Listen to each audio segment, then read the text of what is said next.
Bonjour à tous. Manifestation ce matin au grand marché Zando de Kinshasa. Les vendeurs protestent contre la décision de fermeture du marché. Décision prise par le gouverneur de la ville pour réhabilitation. Et ce matin, il y avait manifestation au niveau du gouvernement provincial. On n'entend pas reculer. Le marché sera bien fermé demain. Top Congo FM. Toujours pas de calendrier à l'Assemblée nationale. La plénière prévue ce mardi est reportée à une date ultérieure. Report annoncé à moins de 2 semaines pour la fin de la session extraordinaire en cours. Pour le député André Tamboué, député PPRD, le bureau d'âge démontre à travers ses actions qu'il n'est pas prêt à organiser l'élection d'un nouveau bureau dans le délai. Top Congo FM. Après interpellation du pasteur Daniel Ngoyi Mulunda à Lumbashi, diverses réactions enregistrées. Pour le député national Nanou Mbemba, cette interpellation est l'œuvre de ceux qui veulent flatter le chef de l'État pour s'attirer quelques avantages. Et pour le ministre des Droits humains, André Lité, quels que soient les faits reprochés à cet ancien président de la CENI, rien ne justifie quelconque recours à la violence. Top Congo FM. Manifestation des motocyclistes à Mbandaka dans la province de l'Équateur. Ils sont descendus dans la rue pour dénoncer la hausse du prix du litre à la pompe qui a triplé. Certains parlent même d'un litre qui était vendu à 3 000 francs congolais et acheté aujourd'hui à 10 000 francs congolais. Voilà pour le sommaire. Top Congo FM, le journal vous est présenté par Roger Kalala. Merci d'avoir choisi Top Congo FM. Vive tension au marché central de Kinshasa, le marché Zando. À 24 heures de sa fermeture, les vendeurs et commerçants ont manifesté pour dire non à la décision du gouvernement provincial de fermer cet espace commercial pour raison des travaux d'assainissement. Quelques boutiques et magasins n'ont pas ouvert sur l'avenue du commerce. La police a pu disperser les manifestants qui voulaient se rendre à la présidence de la République. Pour les vendeurs, les nouveaux marchés aménagés pour les accueillir en attendant la fin des travaux ne répondent pas aux normes. Il n'y a pas d'entrepôt pour garder leurs marchandises et les installations sanitaires sont insuffisantes. Quelques vendeurs ont été interrogés par Mamichela. Nous sommes en colère. Nous n'avons pas travaillé aujourd'hui, nous n'avons pas étalé nos produits parce que nous avons appris que le gouverneur Ngobila s'arrangeait pour fermer le grand marché alors qu'il l'avait déjà fait pendant le confinement. Nous avons levé l'option, nous commerçantes et nos syndicalistes de marché, jusqu'au palais de la nation pour rencontrer le chef de l'État. Le grand marché reste notre seule source de survie. Si l'autorité provinciale procédait à sa fermeture aujourd'hui, que deviendrons-nous?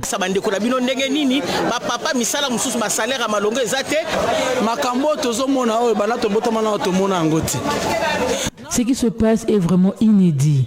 Nous n'avons jamais vu les autorités procéder à la fermeture du grand marché. Avec le gouverneur André Kimbuta, cela n'a jamais été le cas, bien qu'il ne soit pas sain. Les Congolais sont en colère. Ils ont pillé quelques magasins des expatriés. Ils sont contre la décision du gouverneur autorisant ces expatriés à poursuivre leur commerce alors que nous, nationaux, sommes obligés de quitter le grand marché.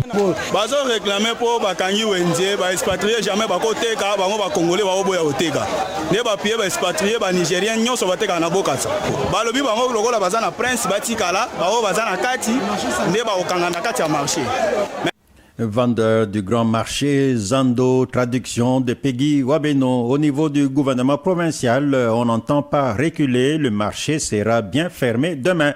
Concernant la tension observée à la veille de l'exécution de la décision, le ministre porte-parole du gouvernement dit qu'il y a des mains noires qui instrumentalisent les vendeurs. Charles Mbutamuntu indique que les dispositions sont prises pour interdire l'accès au marché central déjà cette nuit. Charles Mbutamuntu, joint au téléphone par Myriam Bokechou. Je ne sais pas s'ils disent que le marché transit qui ont été construits, il n'y a pas suffisamment d'installations sanitaires. Je ne sais pas si là où ils vendent, il y a des installations sanitaires.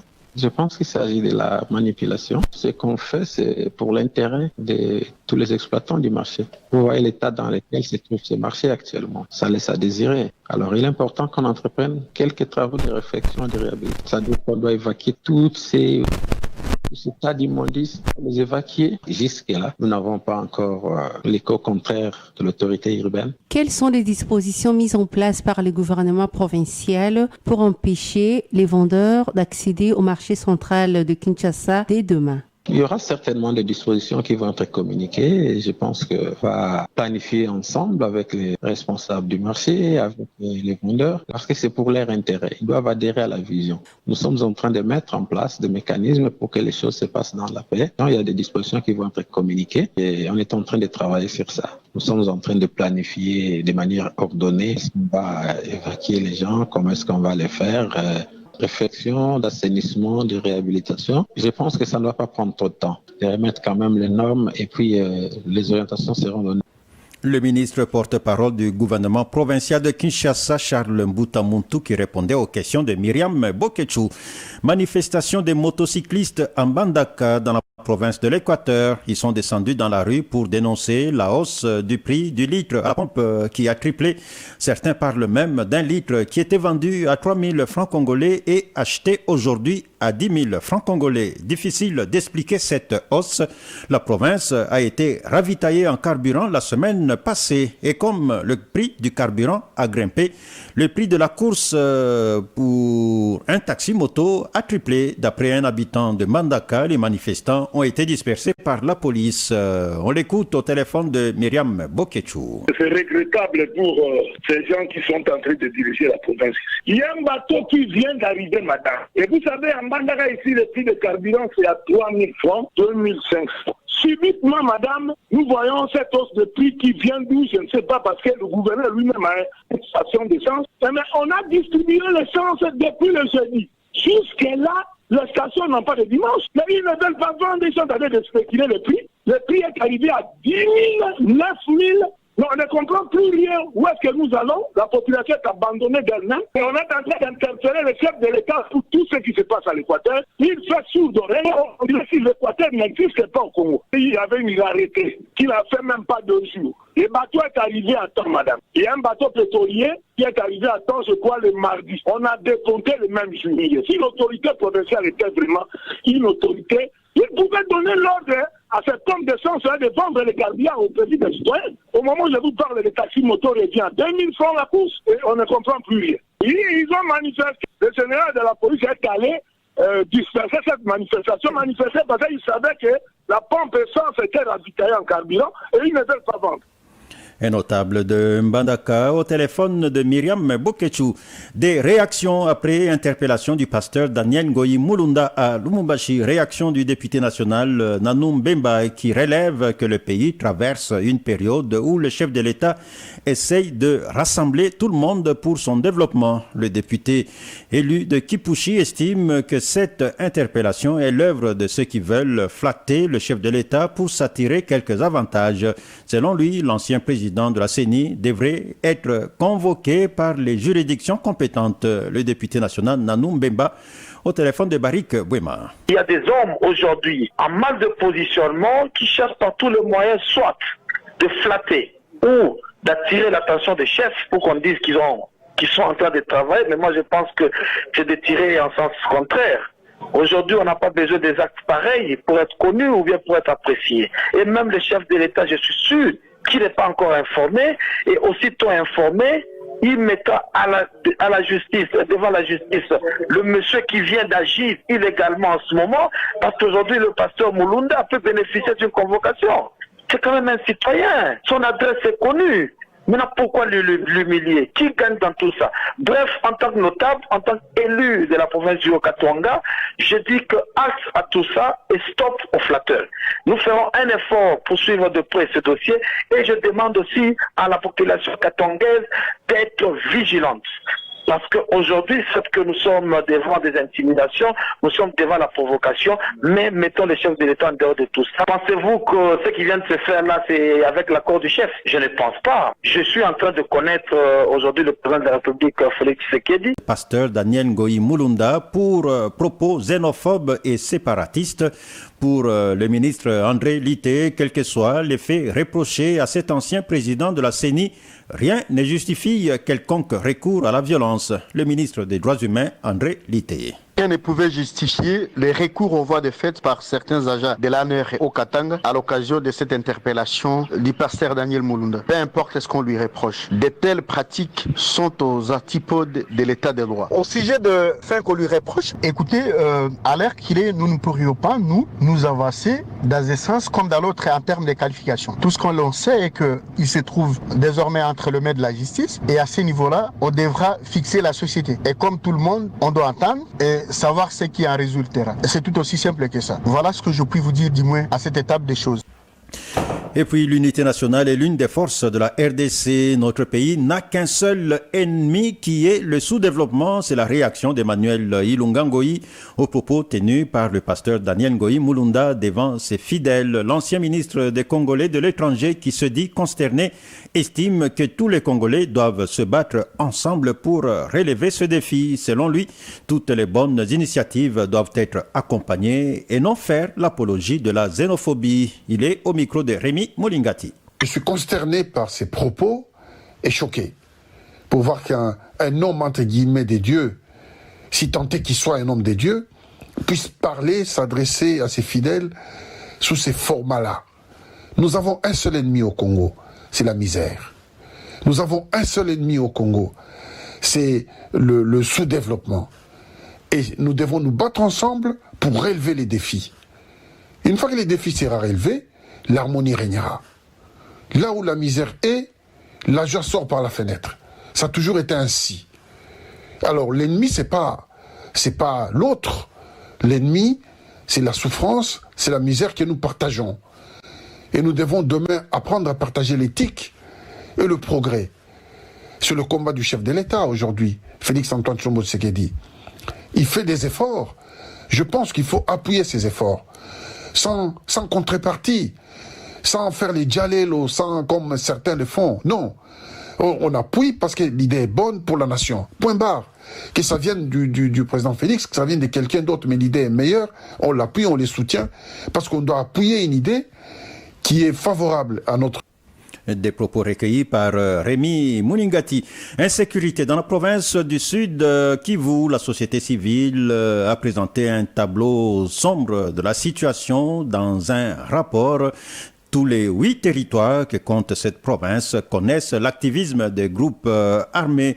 Les acteurs de la société civile se plaignent aussi de la dégradation des conditions socio-économiques des populations. Correspondance Grâce Lola. Devant la presse, le président de la société civile du Sud Kivu, Adrien Zawadi, peint un tableau sombre et joue son rôle de lanceur d'alerte. Tous les 8 territoires connaissent à ce jour l'activisme des groupes armés. Les violences sexuelles et des cas de torture, des conditions déplorables des détenus. Les agents de la DPMR renseignent que leurs services n'accèdent pas aux données sur les recettes recouvrées auprès de la Bralima, estimées entre $250,000 et $300,000 le mois. On décrit la gestion opaque des fonds prélevés sur les produits pétroliers. Toutes les routes sont en état de délabrement très avancé. Des cercles récréatifs spoliés. Beaucoup de maisons de l'État ont été vendues. L'exploitation illicite du bois et autres ressources naturelles. Depuis un temps, la province fait face à plusieurs catastrophes naturelles et à des incendies répétitifs. Beaucoup de conflits et d'imbroglios dans la gestion des aides humanitaires. Des recommandations ont également été formulées. Nous exigeons l'audit sur la perception de l'argent perçu sur les litres du carburant pour le développement de la province ainsi que l'aide humanitaire des différents sinistrés. L'audit et la clarification des partenariats publics-privés. Contraste l'argent payé par la Bralima, les sociétés minières et paiement par Orange Money dans les recettes de la DPMR. Qu'on puisse arrêter les spoliations des maisons et autres patrimoines de l'État et qu'on sanctionne les coupables et les complices. De Bukavu, Grâce Lola pour Top Congo FM. Autre situation d'insécurité, c'est dans la province de l'Ituri, inhumation des 6 corps découverts hier dans la localité de Lengabo, située à environ 5 km au sud de Bunia, chef-lieu de cette province. Les auteurs de ce meurtre restent encore inconnus. Des corps découverts, vous le savez, bien après les violences armées qui avaient opposé les miliciens des forces patriotiques pour l'intégrationniste du Congo, FPIC, et l'armée congolaise. C'était la semaine dernière. Correspondance Franck Assanté.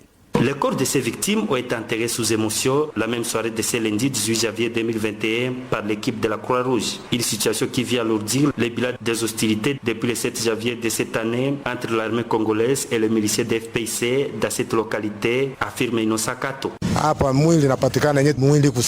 Nous avons découvert 6 corps, dont des corps ligotés, 3 d'autres emballés dans les sacs et jetés dans la rivière. Il y a également une personne tuée au niveau du tapis rouge. Ce sont certainement des personnes qui ont été assassinées après avoir été appréhendées par les hommes armés. Ainsi, nous totalisons 28 morts depuis le début des hostilités ici à Lengabo. Nous sommes contents de voir les éléments de la Croix-Rouge nous venir en aide pour inhumer nos frères parce que leur corps était déjà dans un état de décomposition.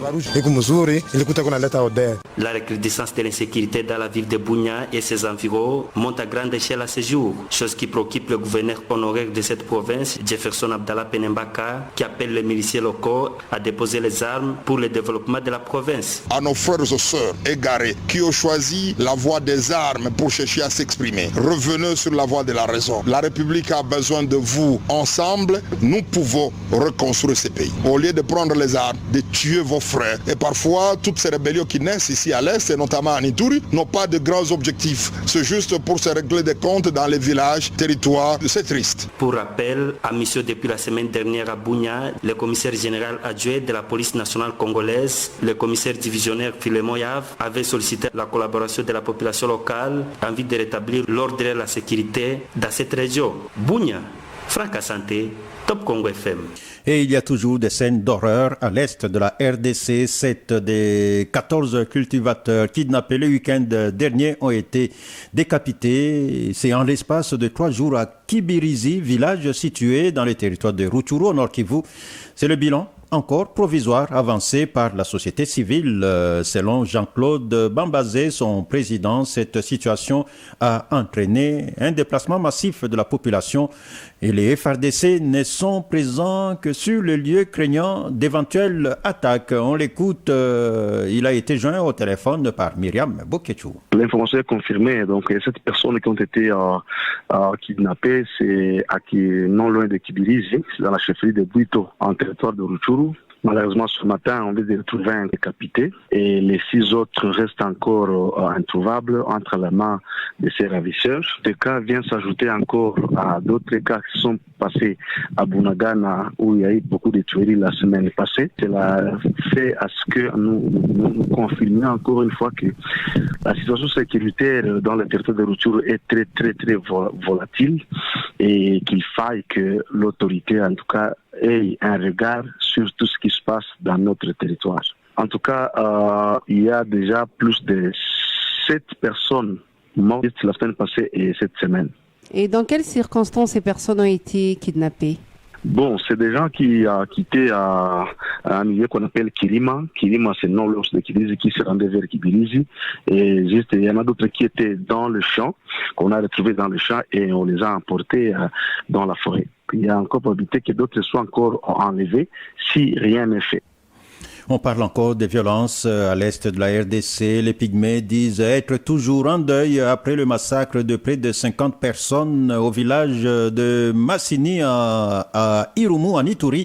C'est l'un des responsables d'un regroupement qui défend les droits des peuples autochtones, qu'il a dit dans un point de presse à Kinshasa. Les victimes ont été égorgées par machette.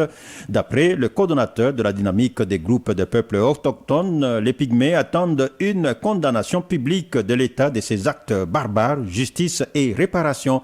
Pasteur Pia, président national du Centre international des droits des peuples Tswa, plaide pour l'adhésion des Pygmées au gouvernement de l'Union sacrée afin de défendre eux-mêmes leurs propres intérêts. On l'écoute au micro de Barik Bouima. Les cadres par excellence pour résoudre ce cas en ce moment, c'est d'avoir un gouvernement représentatif de l'Union sacrée nationale en relation avec l'article 90 de la Constitution, en son article 3, qui dit « Le gouvernement doit être représentatif » et les Pygmées n'ont jamais vu ça 60 ans après. La politique reste le dénominateur commun de la société et surtout que la justice a montré ses limites sur les questions des peuples autochtones pygmées en RDC. Nous voulons participer à ces gouvernements tant attendus pour apporter des solutions innovantes par l'adoption de notre loi. Notre indignation aujourd'hui sur la mort de nos frères et sœurs nous fait pression d'adhérer au pacte républicain en vue de jouer notre rôle de la société civile. Les gouvernements qui se sont succédés depuis 1960 ont toujours été composés de 55% des Nilotiques, 35% des Bantous, 10% des Soudanais, 0% des Pygmées, comme cause première de notre extermination politique. Des propos recueillis par Barik Bouema. La vie a du mal à reprendre son cours normal dans les territoires de Katanda, province du Kasaï oriental, situation consécutive aux récents affrontements qui ont entraîné un incendie de plus de 1500 cases.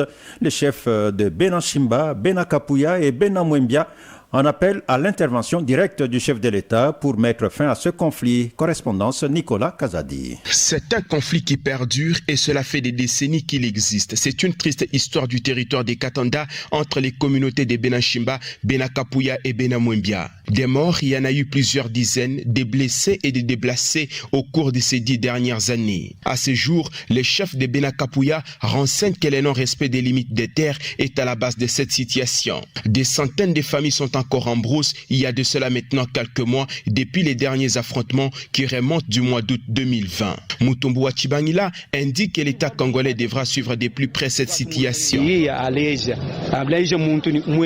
Pour sa part, Félicien Kabanguchola, chef de Benamwembia, la justice devra aller au fond avec ses enquêtes car la succession des uns et des autres au pouvoir coutumier est parmi les facteurs de ces malheurs et tragédies qu'enregistrent ces territoires.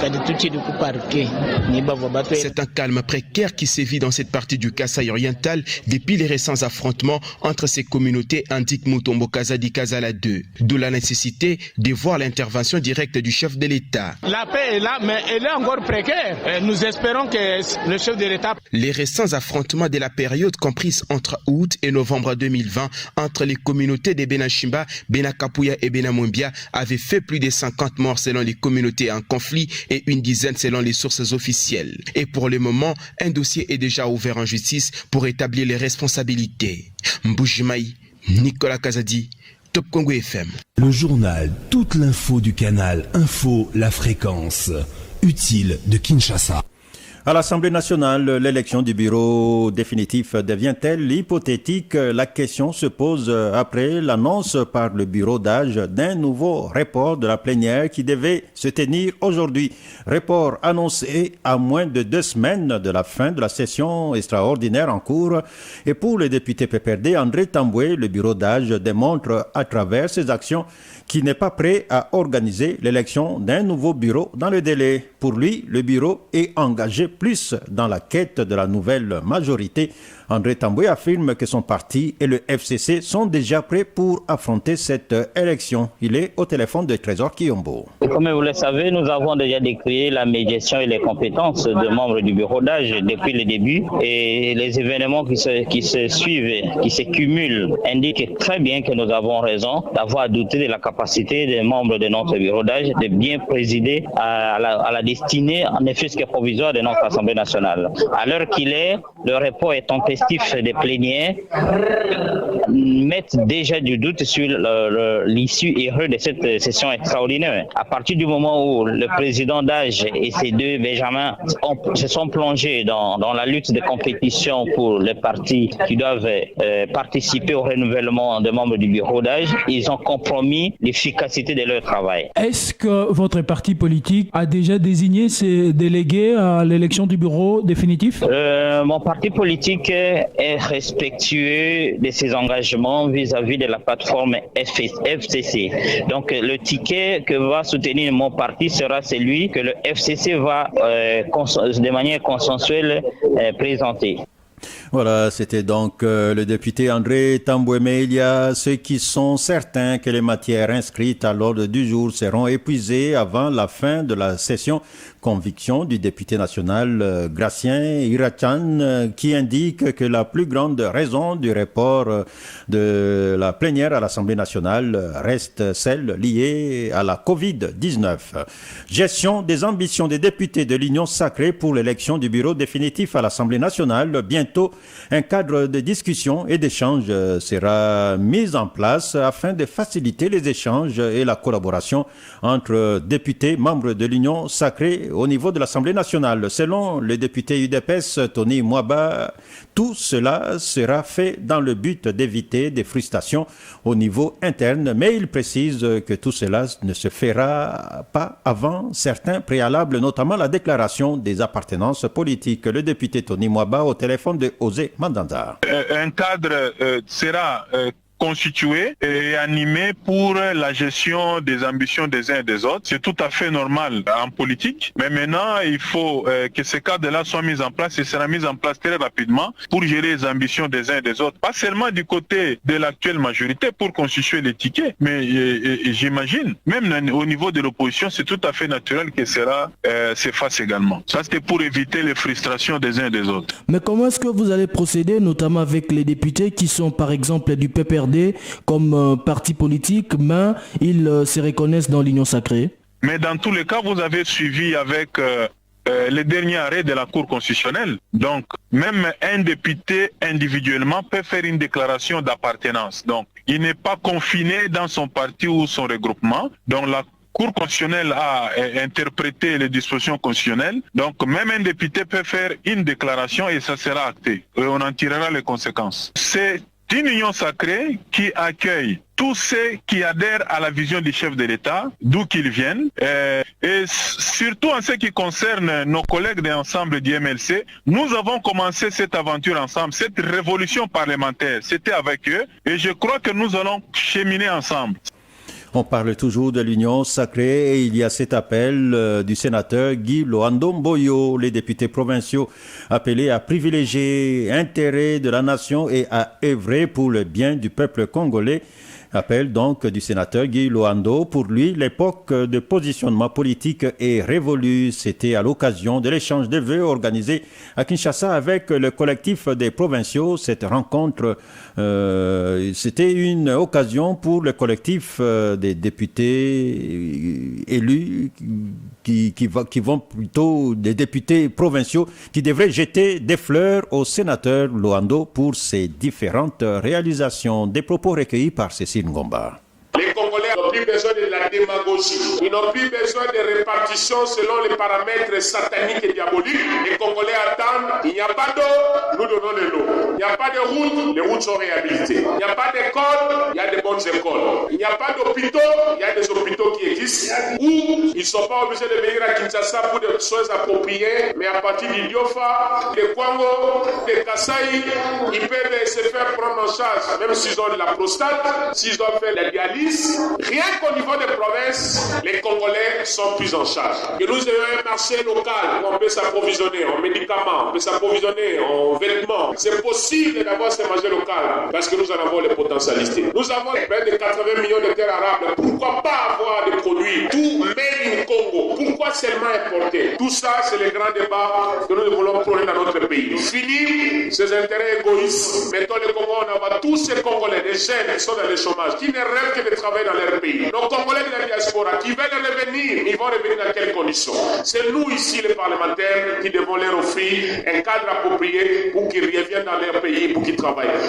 Les déclarations politiques, il y en a presque chaque jour, ou tout simplement chaque jour, un peu partout, dans presque tous les partis politiques. C'est aussi le cas du côté PPRD. Les groupes qui se créent à gauche, à droite, au sein du groupe PPRD, soutenus par un groupe de gens non statutaires en vue de défendre leurs propres intérêts, sont priés de ne pas être au service, selon la déclaration, du mal, plutôt que de travailler pour que le parti se place à la première place lors des élections de 2023. Dans une interview accordée à Top Congo FM, un cadre de la Ligue des jeunes du PPRD, Willy Batoussoué, exhorte le secrétaire permanent du parti à travailler pour la paix et à être un rassembleur. Willy Batoussoué au micro de Jean-Si Makwala. Des agitations inutiles et de la part d'un groupe des individus non statutaires qui cherchent à défendre les mal et qui sèment les désordres au sein du parti et surtout à la Ligue des jeunes. La troisième voie met en garde les groupes qui se créent de gauche à droite, soutenus par des individus pour défendre leurs intérêts personnels et égoïstes. La troisième voie les demande de ne pas être au service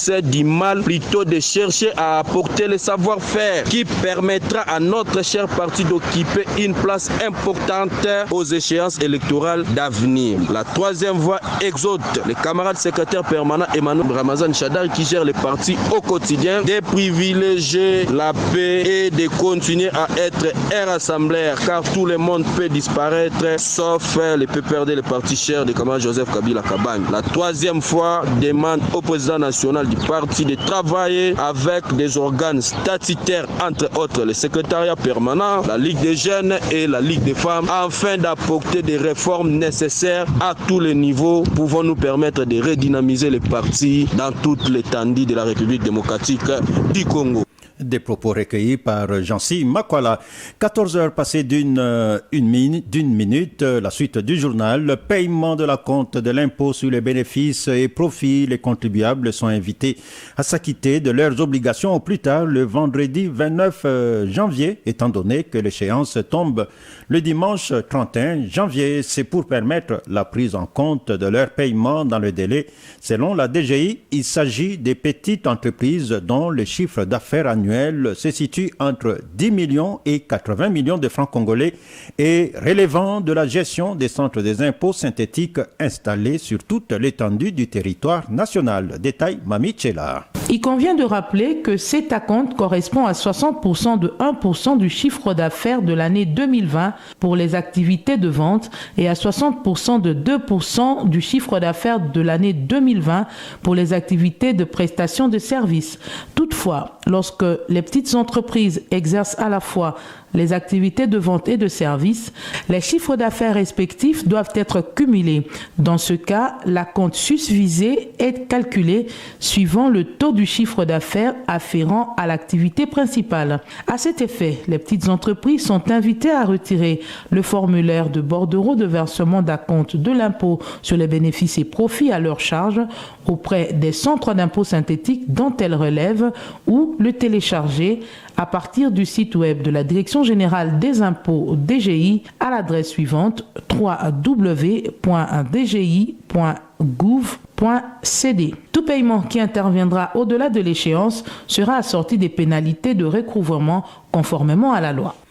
Renforcer la participation des jeunes dans les instances de prise de décision, objectif du projet Réussissons ensemble, Toufaouli Pamoja en Swahili, projet mis en place par l'Union des jeunes congolais pour le changement. Selon Mukenge Totoro, coordonnateur de cette organisation, ce projet de 3 ans lancé le 17 janvier et financé par l'ambassade de Suède en RDC vise à réunir les jeunes pour la cause du changement social afin de constituer une force réelle dans les espaces de prise de décision. On l'écoute au micro de Dieu merci Lusakumunu. Toufaoulou Pamoja, qui voudrait tout simplement dire réussissons ensemble, Tobonga et Longo. Le projet consiste à amener toutes les forces et les synergies de la jeunesse à travailler ensemble pour le bien commun. On s'est rendu compte que les réussites en solo ne profitaient pas à la population et à la grande majorité. Donc il faudrait que les Congolais reviennent à leurs habitudes ancestrales, les Ubuntu, à travailler ensemble et à réussir par conséquent ensemble. Le changement, c'est une décision politique. Ça, tout le monde doit se mettre ça dans la tête. La politique, elle n'est pas péjorative. C'est seulement dans notre pays où, quand vous dites que vous faites la politique, on dit que vous êtes menteur. C'est puisque il y a des gens qui sont en politique mais qui ne devraient pas l'être. Donc, au travers ce projet, ce n'est pas UJCC seulement, c'est toutes les structures de la jeunesse à qui nous sommes en train de donner un message que ceux qui ont des ambitions politiques, eh bien, il faut le faire. Parce que nous avions dit qu'il fallait une représentation nouvelle, mais non seulement des jeunes en âge, mais des jeunes préparés, non seulement à faire la relève, mais à faire un changement positif. Des propos recueillis par Dieu merci, Loussa Koumounu. Assainissement du fichier des médecins des hôpitaux publics de la RDC, l'opération de contrôle physique démarre ce mardi. D'après le président de l'Ordre national des médecins, c'est un travail complémentaire à celui que fait l'inspection générale de la santé. Ce travail de vérification a été demandé par le vice-premier ministre en charge du budget pour élaguer des listings de la paye des médecins bénéficiant de la prime de risque, tous les doublons et les fictifs.